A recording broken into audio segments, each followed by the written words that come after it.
The Republic ain't over yet.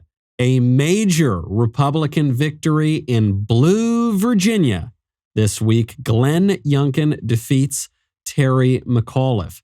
The race came down not so much to personalities, but to a simple question. Who has the right to raise your kids? Who has the right to education? What will the future of our country be?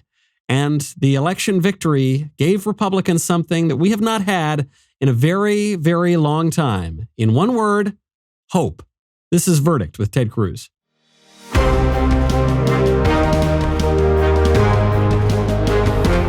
Verdict with Ted Cruz is brought to you by Stamps.com. If you're looking for ways to skip the trip to the post office and dodge all that hectic holiday shopping traffic, why not save time and money with Stamps.com? Stamps.com lets you compare rates, print labels, and access exclusive discounts on UPS and USPS services all year long. Here at Soundfront, we use Stamps.com to send you sweet merch like that cactus hat, to do business on the road and to save time and money. It just makes sense, especially if your business sends more mail and packages during the holidays. Whether you're selling online or running an office or a side hustle, Stamps.com can save you so much time, money, and stress during the holidays. And get discounts on post office and UPS shipping services without making the trip. Discounts you can't find anywhere else, like up to 40% off USPS rates and 76% off UPS. Going to the post office instead of using Stamps.com is kind of like taking the stairs instead of the elevator. So save time and money this holiday season with Stamps.com. Sign up with promo code VERDICT for a special offer that includes a 4-week trial, free postage, and a digital scale. No long-term commitments or contracts. Just go to Stamps.com, click the microphone at the top of the page, and enter code VERDICT. You know, I was already on cloud nine. I was already feeling pretty good after that victory last night. And now I'm feeling even better and equally disoriented because we've been doing this show now for 2 years. And that is the first time that we've ever made any money on this show. That's the first time I've ever heard from a sponsor. This just coming off of our wonderful Verdict live tour in Wisconsin and Texas and Washington, D.C., where we were joined by our friend Liz Wheeler. And Liz, now you're reading ads for us. And what are you doing? Are you actually putting this show on sustainable financial footing? Yes, Michael, I like to think of myself as the breadwinner here in this situation. It's my honor and my privilege to be here. Thank you for inviting me to join you. You may notice something different about the pod, which is we just finished our campus tour. Liz was part of the tour and was fantastic. And by popular demand, people really enjoyed Liz being part of the conversation. So she's now formally part of the podcast. And so, Liz, thank you for being on the road with us with Verdict, but thank you for being part of the pod going forward as well. Oh, it's my pleasure, Senator. It's actually an honor to be here having these conversations with you and with Michael. So thank you for including me. Thank you for the invite. And you know, Liz, you picked a pretty good time to join the show because this is your first sort of official episode here, not as part of one of these live events. And it happens to be the greatest day for Republicans in recent memory. And Senator, I know that you were there last night. You were at the Youngkin victory party. You called this early on. I remember you had been providing quite a bit of help to the Youngkin campaign very, very early on when people said there's no way that the Republicans are going to take back Virginia. And then what happened last night? We all got a little bit of hope. Yeah, look, last night was fantastic. It was a big damn deal for the country. It was a big damn deal for Virginia, but for the whole country. And Glenn Youngkin is someone I've known a long time. I've known a number of years. He's a friend. His wife Suzanne's a friend.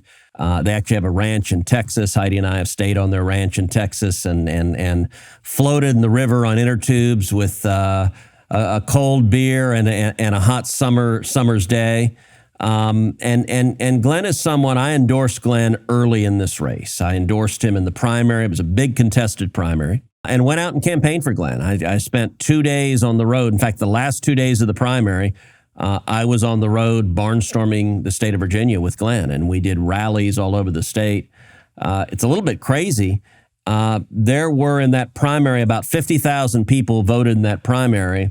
We did the math. About 5,000 of those people came to our rallies those last 2 days. So about 10% of the actual voters in the primaries came and saw us at our rallies in person. And he ended up winning the primary. A big part of the reason I backed him is that I believed he was by far the strongest candidate to win in November. And we needed to win in November. Last night, Heidi and I were both at the election party. It was awesome. The room was rocking. And it was fairly beautiful seeing the kind of dazed stupor and rage from the Terry McAullife camp as they realized that the monarchy to which he wanted to resume ruling his subjects in the Commonwealth of Virginia, that somehow a funny thing happened on the way to the election booth, which is the voters said no and hell no. And Virginia now has a Republican governor, which is a powerful canary in the coal mine. It really shows, I think, what's to come November of next year in 2022.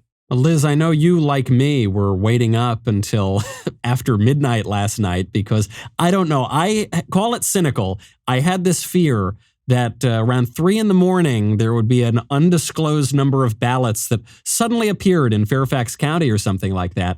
But no, they called it by the end of the night, and we finally got to go to bed. We did, which was amazing. But I mean, I don't know about you, but make no mistake, it seemed like the Democrats were teeing something up in Fairfax County. Glenn Youngkin just pulled out such an enormous victory that they knew that they didn't stand a chance, even with perhaps rescanning ballots. But here's the thing. Here's the thing I think the biggest takeaway about this election is the strength of parents. I mean, you had Barack Obama, you had Kamala Harris, you had Stacey Abrams all campaigning for McAuliffe, and yet parents in the state of Virginia still defeated him. The strength of parents is stronger than the strength of the entire Democratic Party. Well, that is a wonderful thing. And I know that we're going to be hearing more from some of the Verdit Plus members a little bit later. So you're going to be fielding questions for them, and then we'll have you back on to hear from all the wonderful people who are supporting this show. Yes, I've been looking around on Verdit Plus, and there are some great questions. I'm looking forward to hearing both of your answers a little bit later on. Anybody who's listening to this or watching this who wants to participate in Verdit Plus, go to verdictwithtedcruz.com/plus. Submit your question. We'll try to get as many answered as we can. That is verdictwithtedcruz.com/plus. Michael, Senator, I will see you in a few minutes. Oh, excellent. We'll see you a little bit later. Senator, you bring up an aspect of this race that I know a lot of conservatives sometimes they don't really seem to understand, which is call it the Buckley rule, that you vote for the most right viable candidate. And you said you felt not only is Glenn Youngkin a good guy, but that he was the kind of candidate who could win in Virginia.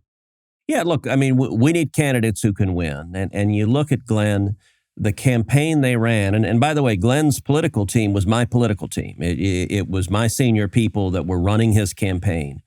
And Glenn is pro-life. He's pro-Second Amendment. He ran on securing the border. He ran a conservative campaign, and he ran on school choice. He leaned in aggressively on school choice. You know, Ralph Northam, the Democrat, who's one of the most radically pro-abortion governors in the country, in fact, and we've talked about this on the pod before, you know, Ralph Northam has talked about post-birth abortion, which is horrifying at a whole different level in terms of where the left is on these issues. Youngkin ran a disciplined campaign that, number one, he didn't get drawn into personality politics. So the whole attack of the Terry McAullife crew was that Glenn Youngkin is Donald Trump. That was sort of their one card, and their other card was he's a racist because all Republicans are racist. That was it. That's all they had to say. And I think McAuliffe was shocked that the race was competitive. He assumed it would just be a cakewalk and a coronation, and no Republican could win in Virginia. And I think what McAuliffe did, he really focused on issues that mattered to people across the state, and he got. You know, Biden won Virginia by double digits, and that means there were a whole bunch of voters who in 2020 pulled the lever for Joe Biden, who in 2021 pulled the lever for Glenn Youngkin. That's a big deal, and I think there are lessons to be learned about how Youngkin did that, and he focused on issues that matter. It turns out that suburban moms don't like it when you abolish the police. They don't like it when you endanger their families, when you endanger their kids. And it turns out that suburban moms like it even less when you treat parents as domestic terrorists, when you say, as McAuliffe did, that parents should have no role in deciding what their kids are taught in schools, and it, the old joke that a gaffe is when a politician tells you what he actually thinks. Look, McAuliffe said that in a debate, and the Youngkin campaign did a great job of jumping on it and running with it. And, at the victory party last night, I mean, it was rocking, but there were signs all over the place. There were signs, women for Trump, women for Youngkin. There were signs, Democrats for Youngkin. There were signs, parents for Youngkins. And I think they did a very good job, in particular, of mobilizing moms who don't want critical race theory taught to their kids, who don't want school boards that cover up sexual assaults and rapes in the bathrooms, and who don't want arrogant politicians that view the moms and dads as domestic terrorists. And that I think decided the race and won the race last night. People are going to be fighting now over what the big issue was. Some people are saying it's because Trump wasn't involved. Some people are saying it's because Trump was involved. Some people are saying it's because of critical race theory. Some people are saying it's because of the COVID lockdown. Some people are saying it's, this, that, and the other thing. People with their own interests in politics and on the right are trying to claim the victory. Do you have a sense, being so close as you were to the race, what the number one issue was? Really, was it really education? Was it just a reaction against Joe Biden? Do you have any sense? So I think it varied as the campaign moved forward. And so early on, I think the COVID lockdowns were a big issue. People didn't like the COVID lockdowns. They didn't like small businesses being shut down. They didn't like schools being shut down. And so Glenn was campaigning on let's reopen businesses, reopen schools. That resonated.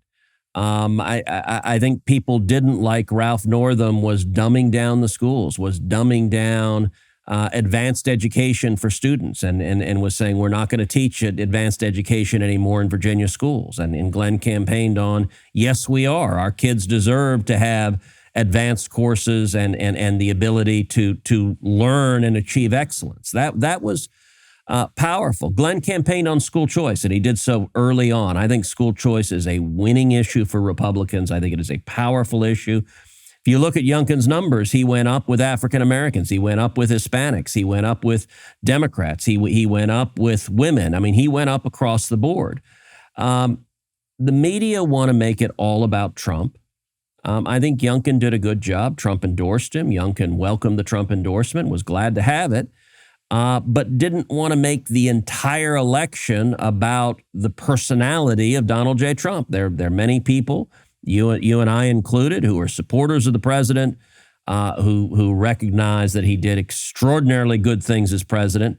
But to win, Youngkin needed some voters in Virginia, and in particular suburban women in Virginia who voted against Trump.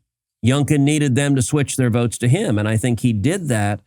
The campaign did a very smart job of the first several months. They focused on Glenn's story, on who he was, and defining him, telling his story. He grew up in Virginia, grew up in modest circumstances.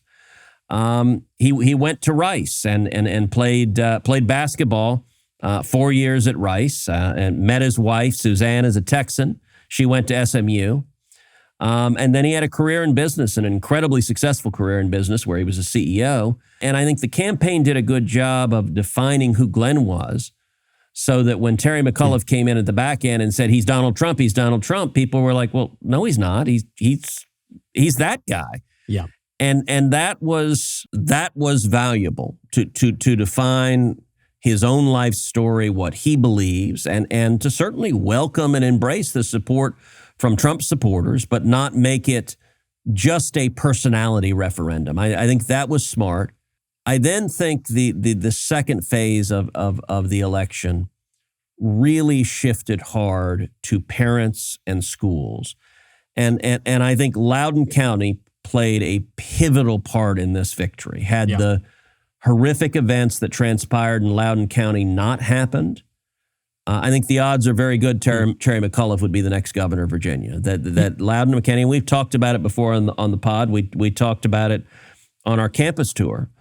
But in terms of Virginia, I think a lot of parents were offended to be treated as domestic terrorists, to be dismissed, to be ridiculed, to have their concerns just sidelines. And I think the arrogance of the far left was parents are, you guys don't matter. And I think there were a lot of parents, in particular moms in Virginia, that didn't appreciate it. And last night's election, that played a really pivotal part in it. Yeah, you know, this actually brings up another aspect of the past few weeks. And I'd like to bring Liz in for this because I do want to get to our mailbag. But I would ask, Senator, we're talking about law and order and the supposed moderates out there. You grilled Merrick Garland, the supposedly moderate judge who's the attorney general now for Joe Biden. You grilled him, and I think we would be very remiss if we didn't talk about it. So, yeah, Michael, that's right. Last week, Merrick Garland testified in front of the Senate Judiciary Committee, and I took the opportunity to question him very gently, but to really hold him to account for what I think is the politicization of the Department of Justice. You know, at his confirmation hearing, Garland said that he would not allow DOJ to become what it had become under Barack Obama, which was a political weapon used to target the enemies of the White House. And in this instance in particular, I think that's exactly what Garland allowed it to happen. And so, you know, I began with this letter from the National Association of School Boards, and I said, look, General Garland, do you know how many instances are cited in this letter? The letter was the basis of his direction to the FBI in his memo. He said, no, I don't know how many. And I said, well, I just did a quick count right here. There are 20 of them.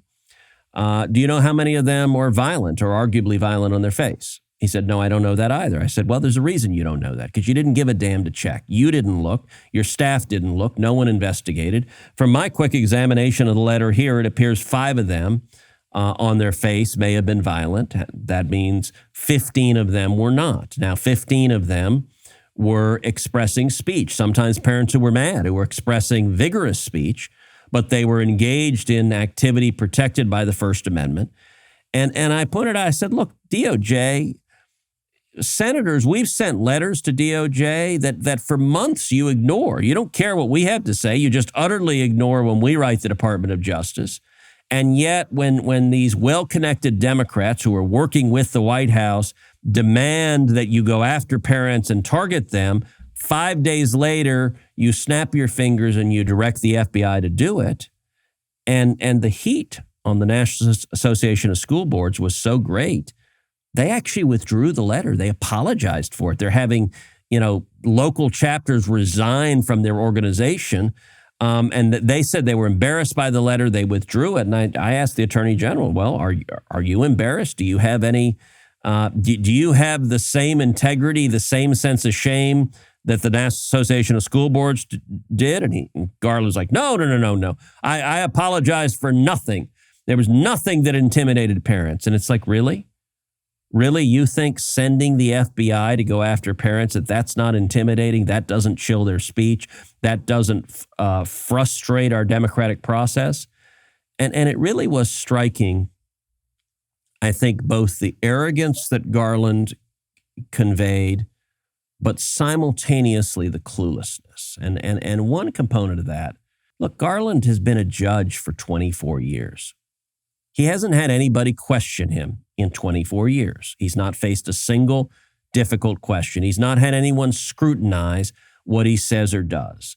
To be honest, he probably hasn't had anyone say an unkind word to him in 24 years. Federal judges, particularly judges on the D.C. Circuit, the second highest court in the land, everybody who interacts with them kisses their behinds all day long. And I think Garland was willing to play the political hack and give the White House what they wanted, and it never even occurred to him that he would face scrutiny or oversight from anyone else. And he said, well, lawyers who would read this memo would understand the Supreme Court case law of this case and the other case. I'm like, I'm sorry, Mom doesn't understand that. Parents aren't reading Supreme Court cases. You're the Attorney General.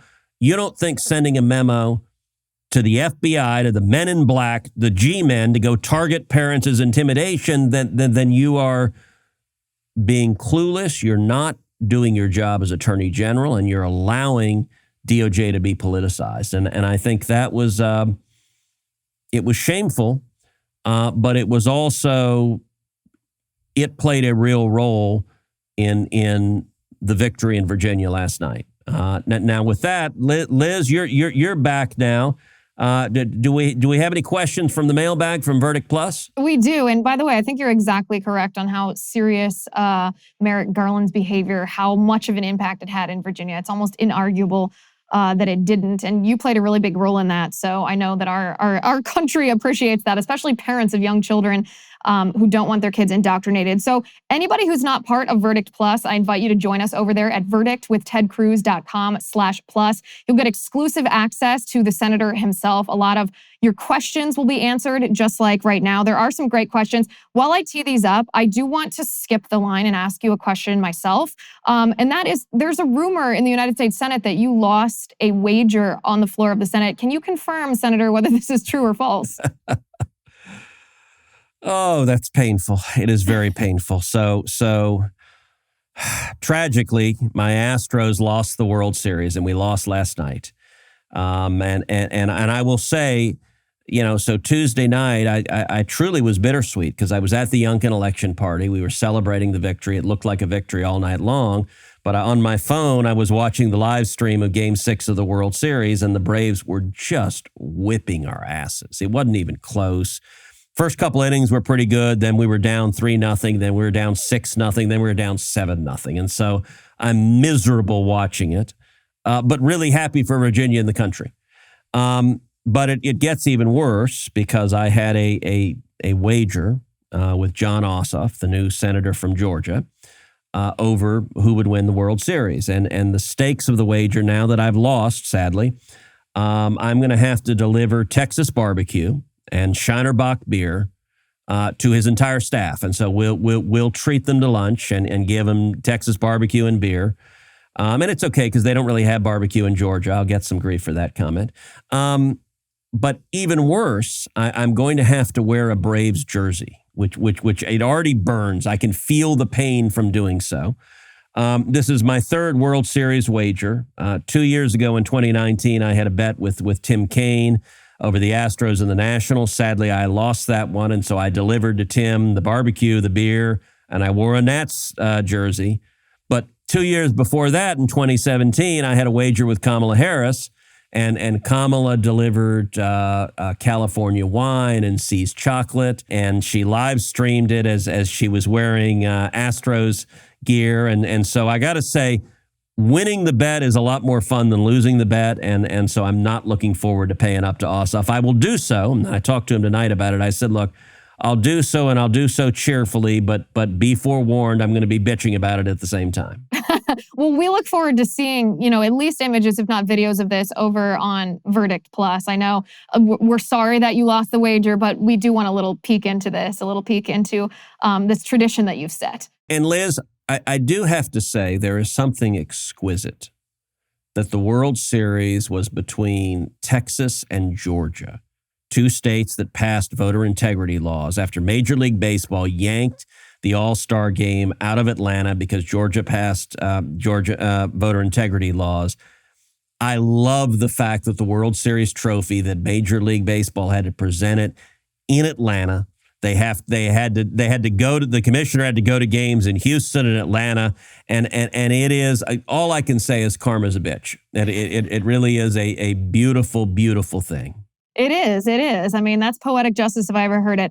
Okay, we have a lot of great questions tonight. I want to get to Nancy's question first. And this I think speaks a little bit to the demographic that won the election for Glenn Youngkin in Virginia. Nancy asks, please explain the difference between suburban voters and working class voters. She says she's both. Yeah, so that's a very good question. And it goes right to the heart of two demographic trends that are playing out in the country that have played out for the last several years. One is working class voters, blue collar voters, who have been moving right. And those are truck drivers, steel workers, construction workers, cops, firefighters, the men and women with calluses on their hands, the people that work at factories, union members. They've been moving right. That's moved Midwestern states more Republican as a consequence. Simultaneously, you have suburban voters who live not in the inner cities but who live in the suburbs surrounding big cities. And in particular, suburban women. You have, they used to be called soccer moms, and women who live in the suburbs. Historically, the suburbs have been Republican. In Texas, for example, the suburbs around our cities, the way Texas has historically voted, the big cities are bright blue. The suburbs have been red donuts surrounding the big cities, and then the rural areas voted Republican as well. And that combination kept Texas reliably Republican. Well, in the last few years, the suburbs have turned purple. They're not blue, but they've turned purple. And a number of suburban voters, particularly suburban women, have begun voting Democrat. And a number of suburban women were not fans of President Trump. And it was really a personality referendum with some suburban women voters. What we saw in Virginia is the working class voters stayed with Youngkin, but at the same time, he brought some of those suburban women who had shifted Democrat, he brought them back to the Republican tally. And if we bring both of those together, that's really a winning coalition. It is. And if only we could continue this sweet, sweet victory that we've been reveling in all day on the Republican side, I think that would be great. Okay, the next question is, the username of this individual is Software Nugget, who asks, I was just watching some of clips of you, Senator Cruz, on YouTube, and wondering why you use the terms biological male and biological female, as if there are other types, instead of just male and female. Look, it's a good question, and I guess I would say it is a nod towards modern discussion, that you've got the left who bizarrely insists that if I say I'm a woman, I am a woman. And just the act of declaring, I am woman, hear me roar, transforms me into being a woman. And there's so much language police today that when you refer to a male or female, given how the media covers it, given the sort of bizarre language games that we play, there is arguably some ambiguity. And so when I use the phrase a biological male, I mean someone that's got a Y chromosome and has got the equipment that makes them male. A biological female, you got two X chromosomes, you have the equipment that makes you female. I'm just trying to describe the hardware and the genes. I'm not speaking necessarily about what you believe, what you want to be, what gender, whether male, female, or any of the, what is it? Facebook has 57 different genders. I don't even understand all the different worlds of genders people say they are. I get the point, but for me at least, it's the clearest way to convey in this bizarre language Orwellian world we live in what it is I'm trying to convey. I do not use the term biological male or biological female because I do fear that it grants the premise that there are other kinds of males. You're a spiritual male or a psychological male or something like that. But I do understand the prudential reason that people are doing it.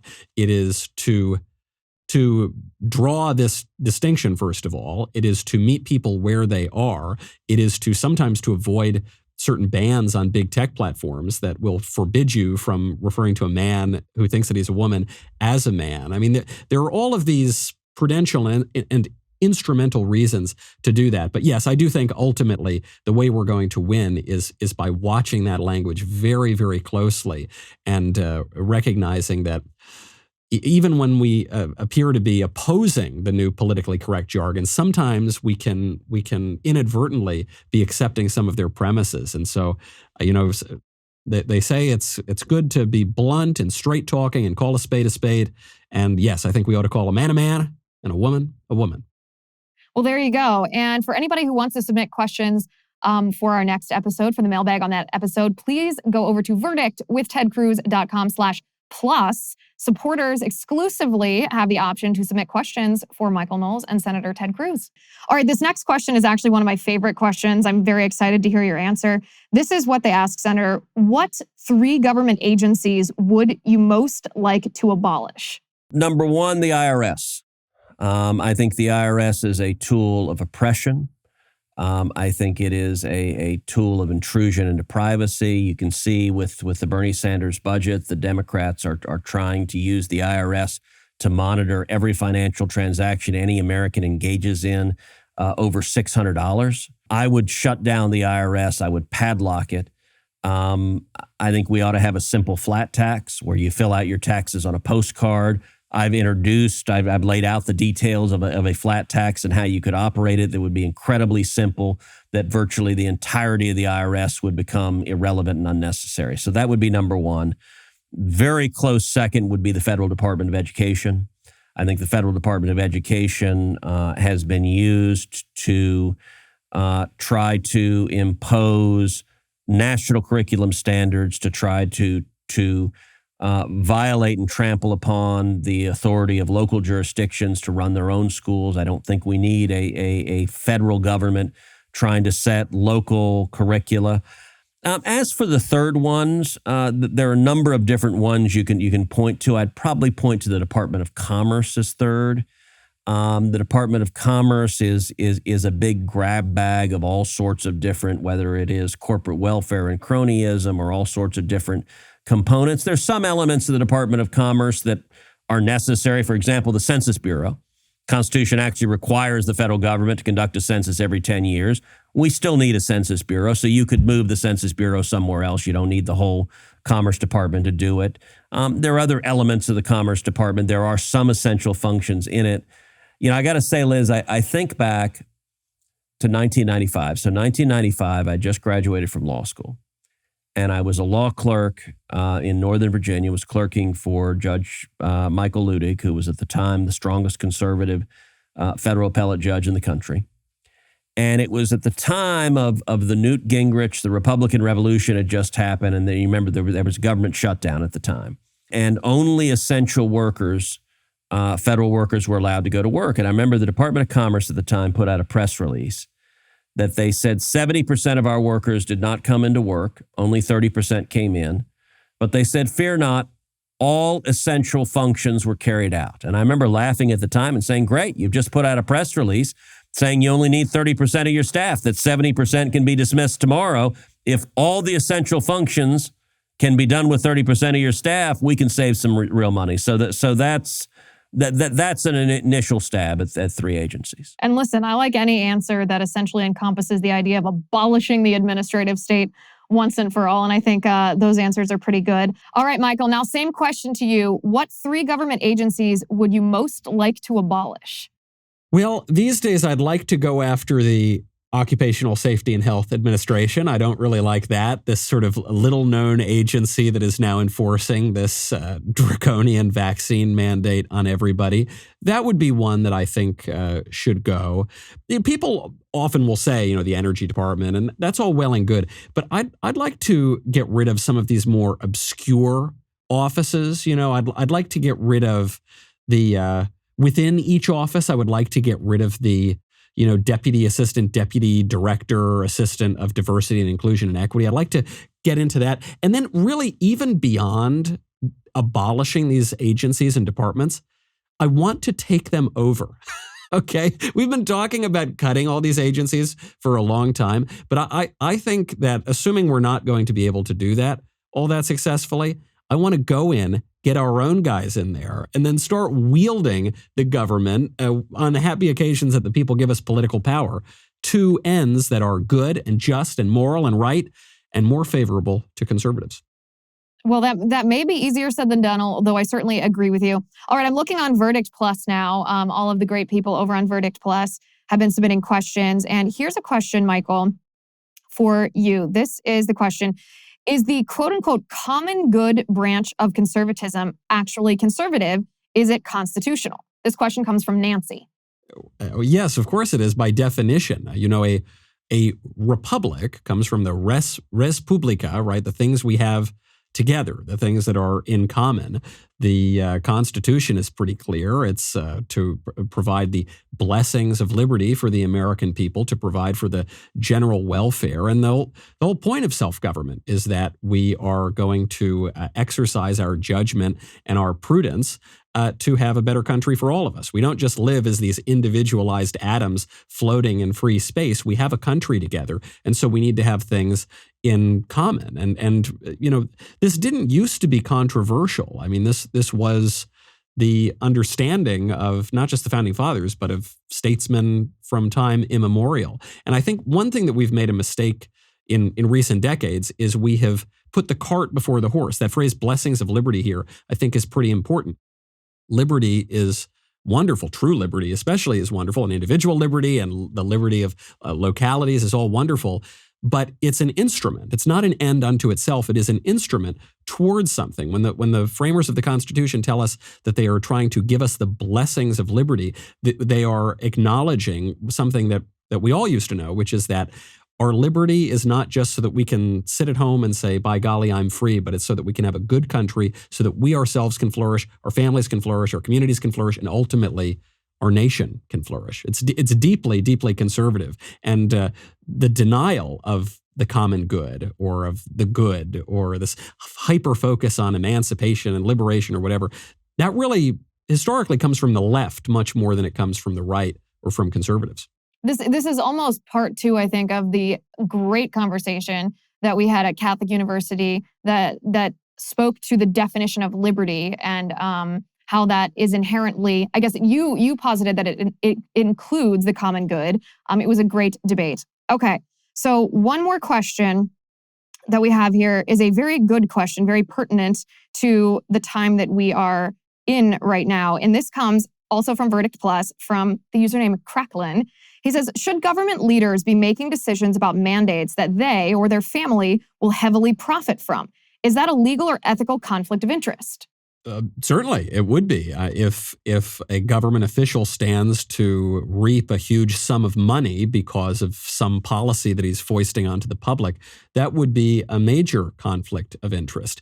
And it relates to another problem we have in Washington, D.C., which is legislators in Washington, D.C., forcing mandates on their constituents that they do not abide by themselves. And Senator Cruz has alluded to this a number of times with some of his Democrat colleagues over there. And pro-mask and pro-mandate Democrats throughout our politics who demand one thing of all of us, and then when you catch them at a party or catch them at a restaurant or catch them out on the street or even when they think the cameras are off, they will not be following that themselves. And so I think there needs to be a lot of accountability. A lot of the debate that we've had here on the lockdown mandates and the rest of it have focused on ideology, philosophy, the science, and all of these ideas. But there is just a basic level of corruption that you've got to watch out for too. You do not want your politicians of any party being crooked, corrupt, and abusing the public trust for their own private gain. And so it's something we absolutely need to watch out for, especially during this massive power grab of the last 592 some odd days of 15 days to slow the spread. Right. And I think maybe the last 20 months since the beginning of COVID, more Americans than ever before have firsthand tangible knowledge of what it means when government officials are corrupt. All right. This question is just for the senator. Andrew John asks, after the Virginia and New Jersey gubernatorial races, just how tense is the air among Senate Democrats from your perspective? You know, it's interesting. They ought to be freaking out. I think it varies. The hard left, their response to the elections is doubling down. Their response, whether it's Bernie Sanders or Elizabeth Warren or AOC, they say the reason they lost Virginia is they weren't radical enough. They needed to be even more extreme. They needed to ram through Bernie Sanders' socialist budget. They needed to be spend more money, be more radical, be more crazy. That's why they didn't win. I've got to think there's some Democrats that realize that's crazy talk. But if they do, they're not saying it. I will say this morning in the Senate Foreign Relations Committee, I went round and round with Bob Menendez from New Jersey and Tim Kaine from Virginia, and we were fighting on the State Department and foreign policy, and in particular, the Biden administration, is withholding $130 million of military aid to Egypt in order to try to force Egypt to release 16 prisoners who are currently incarcerated. And they won't publicly identify who those 16 prisoners are. And so I'm trying to force the administration to name the 16 prisoners, to make it public. And I've asked them, are they affiliated with the Muslim Brotherhood? Are they terrorists? Are they anti-Semites? Are they anti-American? What's their history? And the Biden administration doesn't want to, because I think they can't defend the radicals that they're trying to get released. And so we were going back and forth. And at the hearing, Tim Kaine made a reference to accountability. And I laughed and said, Senator from Virginia referenced accountability. Well, I was in his state last night. And we had some accountability because the voters of Virginia elected a Republican governor. And I would note the chairman of the committee, Senator Menendez, his state right now is basically tied in the gubernatorial race. They've since narrowly called it for the Democrat. But that's some real accountability. It's accountability for the extreme policies of this administration. And at least in that hearing, boy, they did not like it. You could see the fury and rage, and there's nothing Democrats like less than when the voters hold them accountable. And I will be shocked if there are not some moderate Democrats right now behind closed doors just freaking out. But at least publicly, they're not expressing it all that much. Well, I think we've all seen the video of Kamala Harris, Vice President Harris, while she was on the campaign trail for Terry McAullife, saying that the state of Virginia, this gubernatorial race, was going to be a bellwether, not just for 2022, but for 2024. My question to you is, do you believe that this is accurate? Is the victory for Republicans in Virginia a bellwether of what's to come? Very much so. I think that's why Virginia matters so much. When I was barnstorming the state of Virginia, when I was campaigning with Glenn Youngkin, that's something I said at every rally we did. I said, listen, Virginia is a bellwether. And I pointed out the last time we had something like this was 2009. Barack Obama became president. He was a radical leftist. He ran through Obamacare. He ran through Dodd-Frank. And it was, he went far too left. And the very next election that occurred was 2010, and it was the Virginia gubernatorial, or it was 2009, the Virginia gubernatorial election. It's the off-cycle year, and New Jersey. And in that year, Bob McDonnell won, a Republican in Virginia, and Chris Christie won, a Republican in New Jersey. Republicans won both of those elections, and it presaged the 2010 Republican tidal wave that was coming, and it really set that up. I think last night was similar, that the victory in Virginia shows 2022 is going to be a very, very good election. And if Democrats keep doubling down on radical leftist policies, I think it also presages 2024, which I believe is going to be a very, very good election again. Michael, same question to you.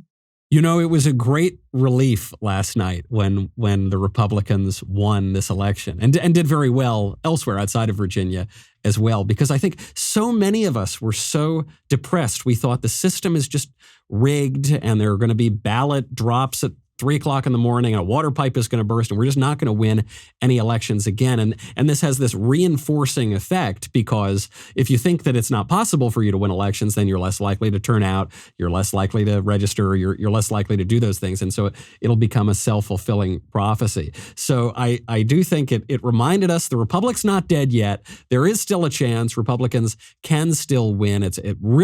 I totally agree. I don't think this bodes well for Democrats in 2022 or 2024 either. Now we've got two things ahead of us. One, we've got to make sure the Republicans we just elected actually do something and have a record of accomplishment. And as Senator Cruz knows well, sometimes his squishier colleagues out there are not so good at that, and it's really the stalwarts who hold firm. So we got to do that. We got to keep up the focus. We've got to keep up the excitement. And I think this is so strange for conservatives. We actually might have a whole lot to look forward to in the coming elections. Liz, it is so wonderful for you to join us, obviously on the tour in person and digitally as well. Now, we've got to leave it there, but before we go, since we so enjoyed being on the road for Verdict Live and seeing all of you all around the country, we're doing it again. We are partnering with YAF again next semester for the Verdict Live Spring Tour. If you want us to come to your school, then apply at yaf.org/verdict. You can submit an application there, whether you are at some nice, wonderful conservative Christian school, or maybe you're among the purple hairs at UC Berkeley. Wherever you are, apply today. We look forward to seeing you next time. We look forward to seeing you in person. But until then, I'm Michael Knowles. This is Verdict with Ted Cruz.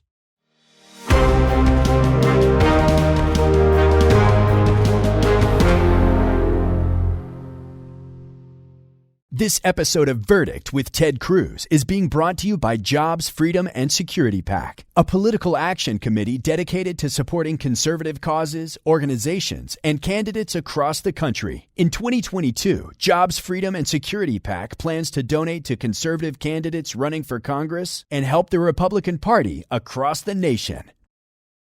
If you like this video, you should click the like button, and then you should subscribe, and you should ring the bell, and you will never miss another video.